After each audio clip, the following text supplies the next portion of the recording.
Oh, so close. But unfortunately, that second period was the Achilles heel for the Devils, and I'm not going to be eating pasta anytime soon. We have a lot to talk about in today's episode of Locked On Devils. I've still yet to cover a win. Buckle up, everybody. You're Locked On Devils, your daily podcast on the New Jersey Devils. Part of the Locked On Podcast Network, your team every day. Hi, this is Bryce Salvador, and you're Locked On Devils with Trey Matthews. Scores! Oh, Stevens stepped up, nailed it. Brodor's got the puck. What a shot. The Devils win the Stanley Cup. Alrighty now, what is up, New Jersey? Welcome back to the Locked On Devils podcast here on the Locked On Network. I'm your host, college hockey play-by-play announcer, and also Devils writer for Pucks and Pitchforks, Trey Matthews. So, fourth game being in the press box at the Prudential Center, and I've covered my fourth New Jersey Devils loss. I have yet to cover them winning. So I'll be up in the press box for 4 more games before I have to go back to Arizona State. So I am really hoping they're able to win just a couple because I would like to actually cover them winning. So this game was a bit of a heartbreaker because they lost to the Boston Bruins by a score of 4-3. And unfortunately, they got off to a great start.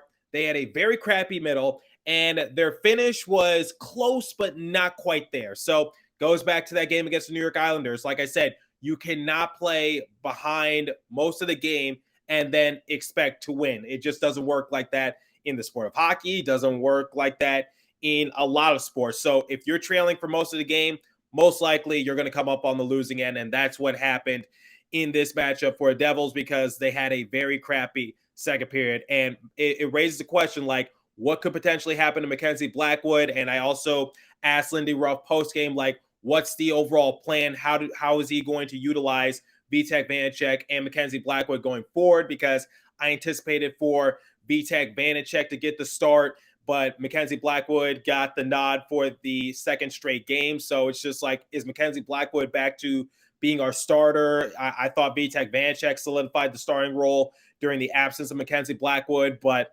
that's for Lindy Ruff to answer. So we're going to recap this game. Then I'm going to talk about the goalie struggles. And then to finish it all off, I'm going to give my final letter grade, compare the overall stats. And I also spoke to Tomas Tatar in regards to the New Jersey Devils.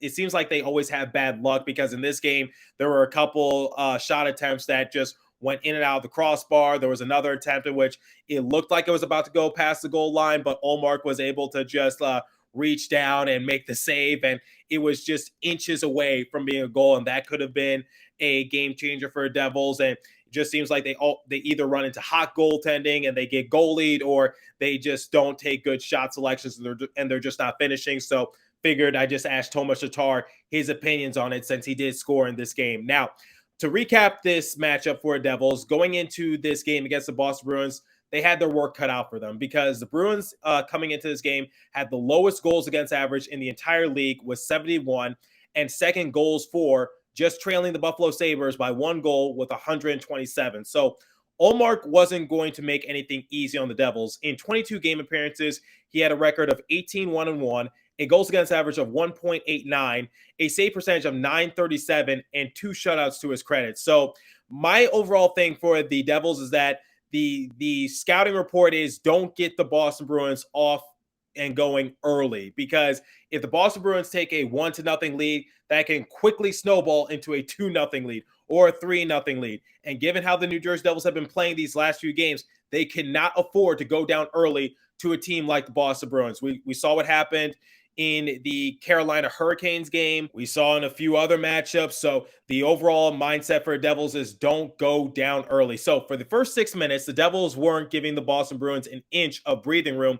Excellent presence in both ends, despite only having 3 shots. So I felt as though the Devils were asserting themselves pretty well in both their attacking end and their defensive end, and they were just playing well with the puck. And like I said, it didn't seem like the Boston Bruins, even though they had a few good shot attempts on Blackwood, Blackwood for that specific period was able to hold his own in between the pipes. And but for the most part, the Devils were in control. So the first big test for the New Jersey Devils was when Eric Holla went to the penalty box for tripping, And I want to give credit towards Jesper Boquist on the penalty kill because the Bruins were just scrambling to look for an opening, but it was Boquist stepping up big time for the Devils and a few other players as well, just finding the puck, clearing it, and not giving the Boston Bruins any chance to get a good shot off during the man-up advantage. So that penalty kill was just pitch perfect, and that's the kind of thing that I'm sure that Lindy Ruff drew up in the playbook, and the Devils were able to capitalize it on a big way. Now, not too long after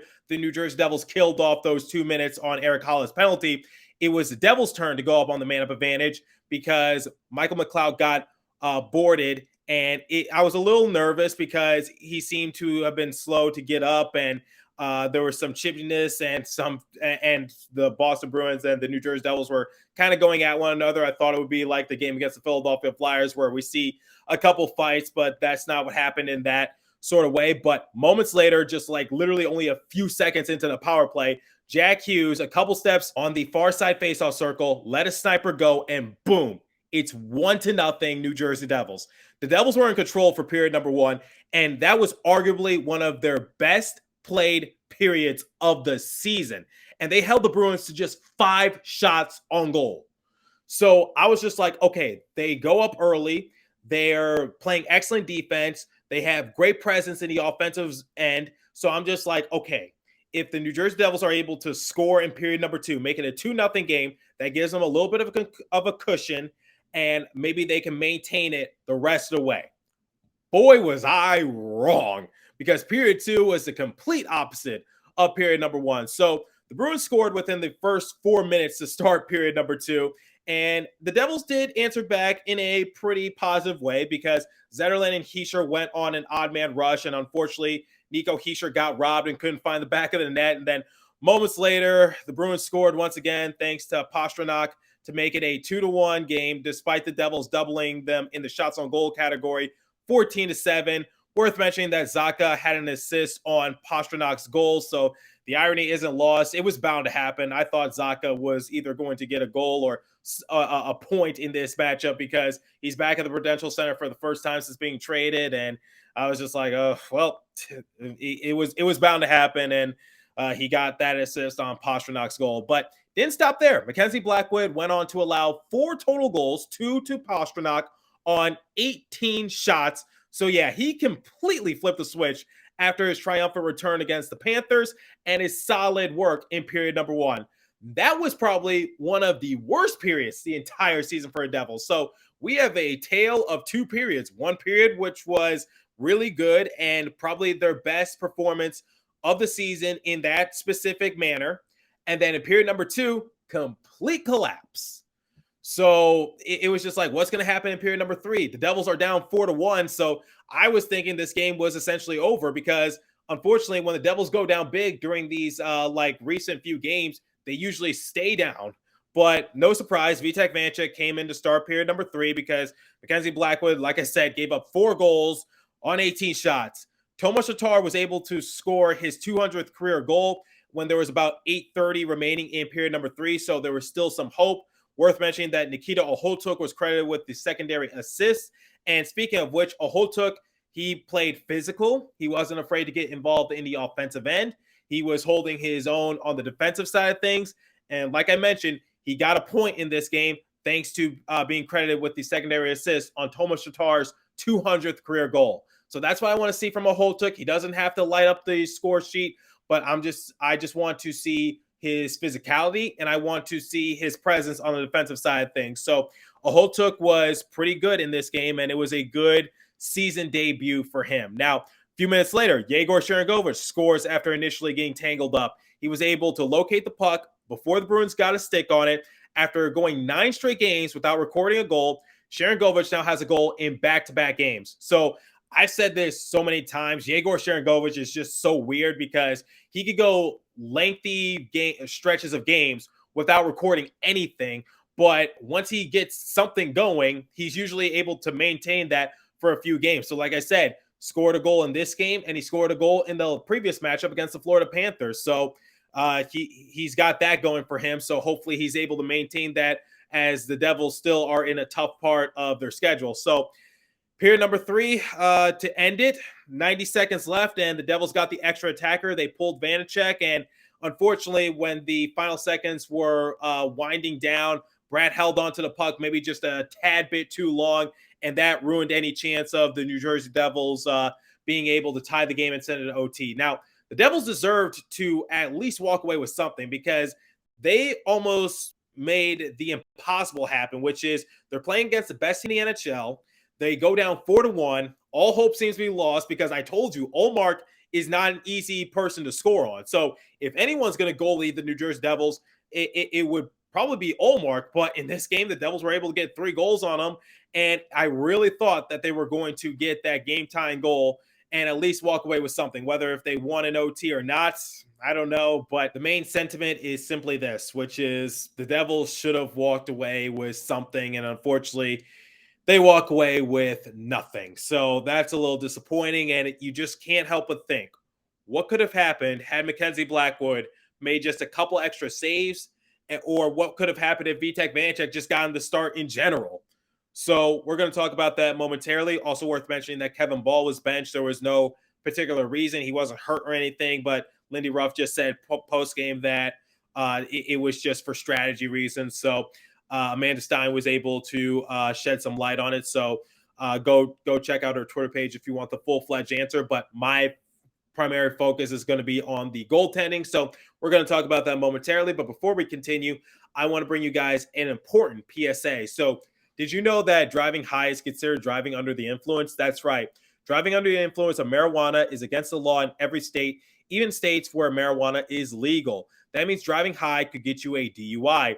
And if you think law enforcement officers can't tell when you're driving high, well, you're dead wrong, because your friends can tell, your coworkers can tell, even your parents can tell, everyone can tell. So what makes you think that a law enforcement officer doesn't know when you're driving high? They're not stupid. Driving under the influence of marijuana can slow your response time and change how you perceive time and speed. So even if you think you're fine to drive when you're high, you're really not. Because the bottom line is simply this: if you feel different, drive different. And driving high is driving under the influence. So remember, drive high, get a DUI. Paid for by the NHTSA.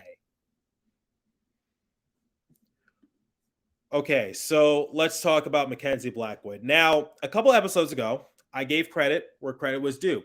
I said Mackenzie Blackwood was fantastic in between the pipes when he was playing against Florida Panthers because he kept the New Jersey Devils in the game. There were a few opportunities in which the Florida Panthers should have scored on him, but he was able to make great A saves. So I think the overall mindset was that Lindy Ruff was just trying to ride that hot hand because Vitek Vanacek, let's face it, even though he's been really good all year, these last few games he's been a little rusty and he just hasn't looked like himself. But I still feel as though that Vitek Vanacek should still be the starter. I know Blackwood has seniority, but I just feel like in this case, when you're going up against the best team in the NHL, you probably want to go with reliable. And the fact of the matter is simply this: Mackenzie Blackwood, he's still recovering from being injured for a lengthy period of time. He prior to the Carolina Hurricanes game, he hadn't appeared in an NHL matchup since November 3rd. So it's just like, my thing was like, don't you want to ease Mackenzie Blackwood back into it a little bit? It seemed like a tall order to put Mackenzie Blackwood in between the pipes. Now, I had the chance to speak to Mackenzie Blackwood post-game because, quite honestly, there were a few stops that could have been made, and this game could have been a little different for the Devils. So I asked Mackenzie Blackwood if there was anything that he would have changed based on his perspective. And look, I know some of you might think, like, why are you trying to ask him that? Of course, he wants to change certain outcomes, but as a reporter, I just got to ask, and maybe he can shed some light. So here was his response. Mackenzie, real quick. I know you're still coming back and recovering, and I know hindsight is 2020. What would you change differently about tonight's game on your end? Try and make more saves. I mean,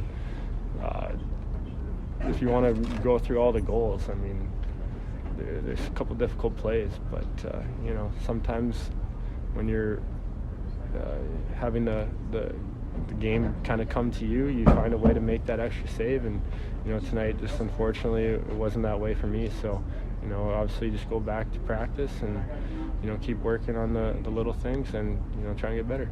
Thank you, Mackenzie. Oh, I went back and I looked at it.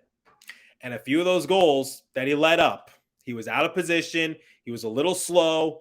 One point, like he fell flat on his face. He didn't have good rebound control. So, look, I'm not trying to put all the blame on Mackenzie Blackwood, but he deserves a fair share of it. Similar to what happened with Damon Severson against the Philadelphia Flyers, which is I didn't blame Damon Severson entirely, but he deserved a fair share of the blame.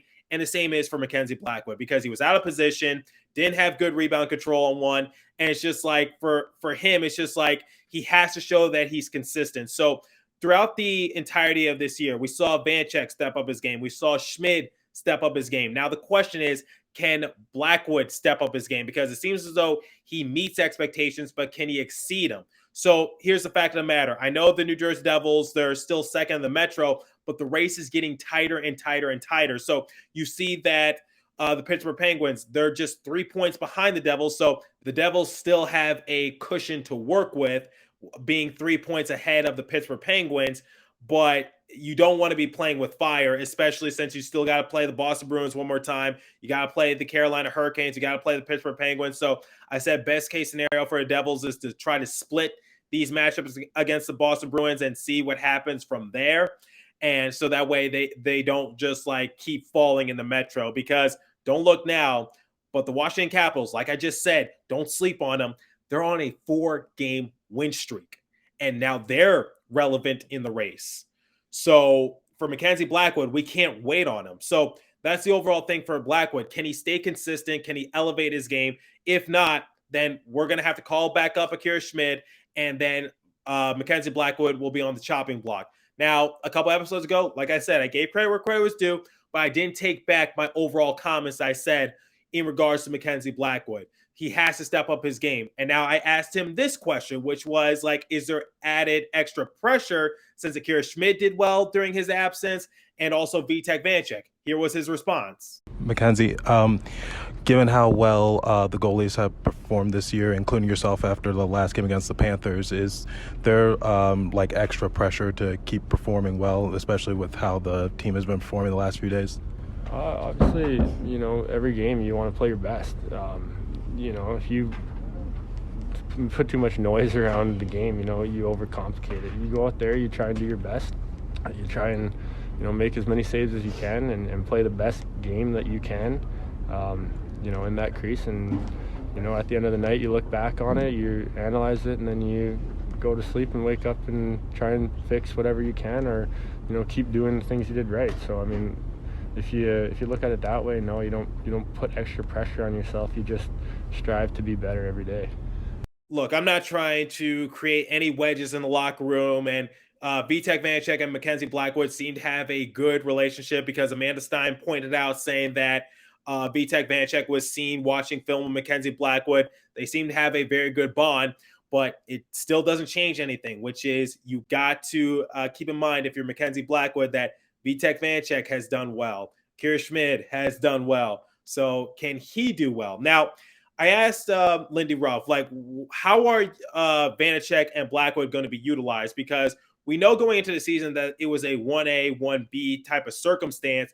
But I thought during the injury absence of Blackwood, I thought Vanecek would be the full-fledged starter even when Blackwood returns, just given how well the Devils were performing. They went on that 13-game win streak. And I know that Mackenzie Blackwood got hurt during the early stages of it because he had to exit that Edmonton Oilers game due to that MCL sprain. But I had to ask Lindy Ruff simply this, like, what's the direction for Mackenzie Blackwood and Vitek Vanecek? How are they going to be utilized? And here was his response. I know Blackwood is back from injury and has been here the longest. I'm curious to hear your thoughts on how he and Vitek Vanecek will be utilized going forward. It'll be something we discuss. I think obviously we would like Black to be better tonight. He gave us a really good effort in Florida. So trying to put a schedule together on our goaltending will be the first thing that we will talk about. My overall thing is simply this, which is I need just a better sense of direction, and I need to know who's going to be that reliable goalie that Devils can lean their shoulder on, come crunch time, come playoff time, because there's going to be a lot more must-win scenarios. Because if Devils lose their next matchup against the Boston Bruins, those next 2 games against the Pittsburgh Penguins and the Carolina Hurricanes, those are must-wins in my eyes. Because if Devils drop one or both of them, then quite honestly, they could be on the outside looking in when it comes to the Metro and the playoff seedings. And I really don't want the Devils to become infamous for going on a 13-game win streak and then somehow, some way, finding a way to see themselves out of the playoff hunt. So I really don't want that to happen to them. So yeah, that's my thing. I would prefer if maybe Vitek Vanacek is a starter and Mackenzie Blackwood is the backup, but obviously ride the hot hand and see what happens in that regards. But my thing is like, just try to ease Blackwood back into it. Why are you putting that huge burden on his shoulders to go up against the best of the best when it's really only his like second and a half game back, because he came in for period number 3 against the Carolina Hurricanes game. Then he played the entirety of the Florida Panthers game. And then in this matchup, he had a god-awful second period. So it seems like you're kind of setting him up for failure in that regards. But that's just me. So my thing is like, if you want to give Mackenzie Blackwood a bigger role, that's great and all. Or if you still want him to be a starter, I'm down for it if he earns it. But my thing is like, try to ease him back into it. There's really no rush. So in the next game against the Boston Bruins, after this brief Christmas break, I anticipate for Vitek Vanacek to get the nod in between the pipes for the Devils. Now, it's no secret that the Devils have gotten goalied a lot these recent stretch of games.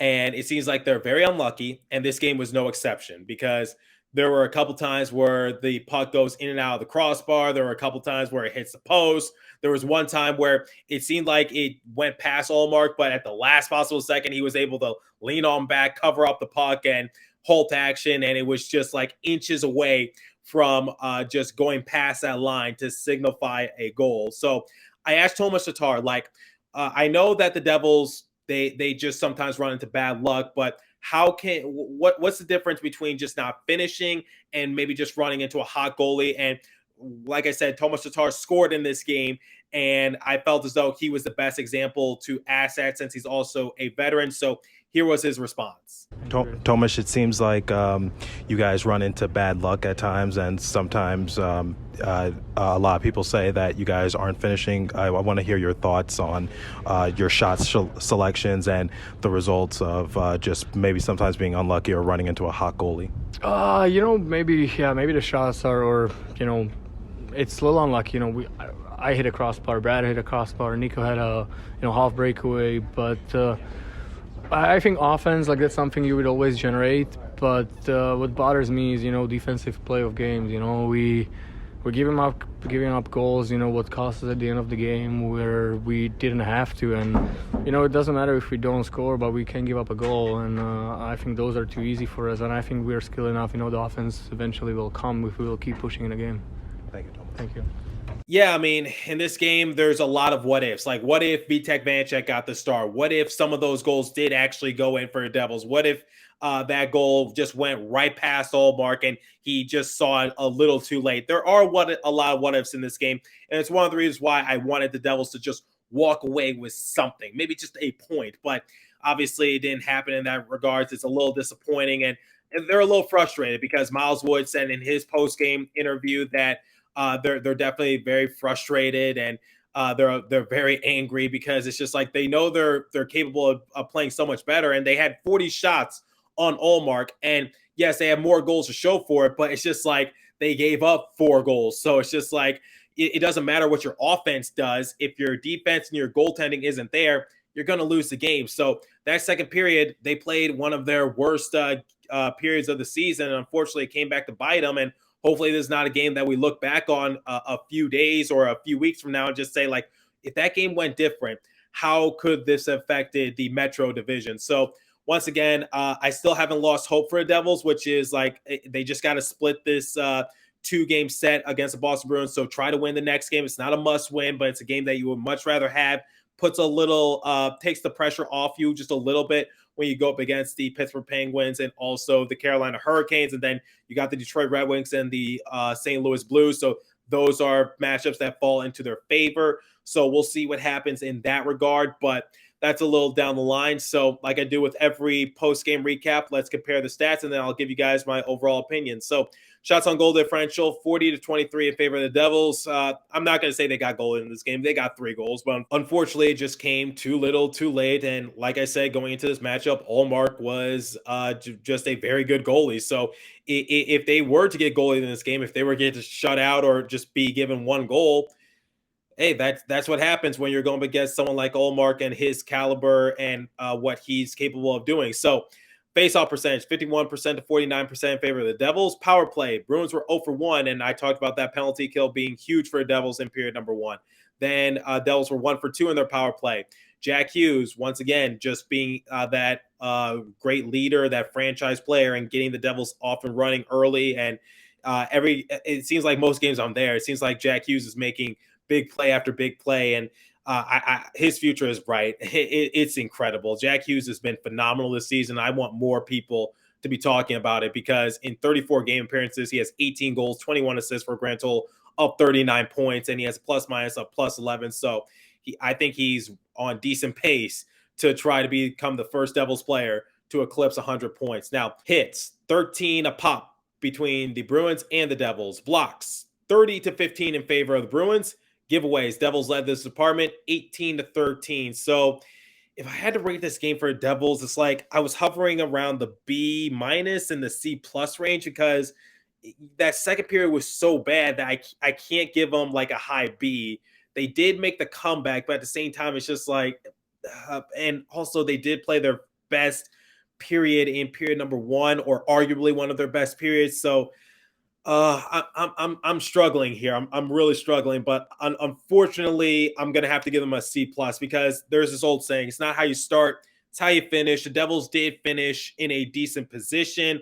Unfortunately, that second period is what killed them. That was their Achilles heel. So I'm gonna give them a C+. It was a great game. It was a great effort, and I'm glad that they didn't give up. But at the same time, that second period, it really docked them a few points. So let me know what you guys think, and we'll just go from there. And as for today's episode, that's all the time I have for you. So continue to stay safe. Have a wonderful day, New Jersey. Go Devils. I'll catch you guys in the next episode. Like I said, next game, not a must win, but maybe a win you prefer to have. And then the Carolina Hurricanes and the Pittsburgh Penguins game, I'm looking forward to those matchups. But if the Devils lose their next matchup against the Boston Bruins, then those two are must wins in my eyes. So I'll catch you guys in the next episode. Thanks for listening. Once again, don't lose hope on the We Believe Devils.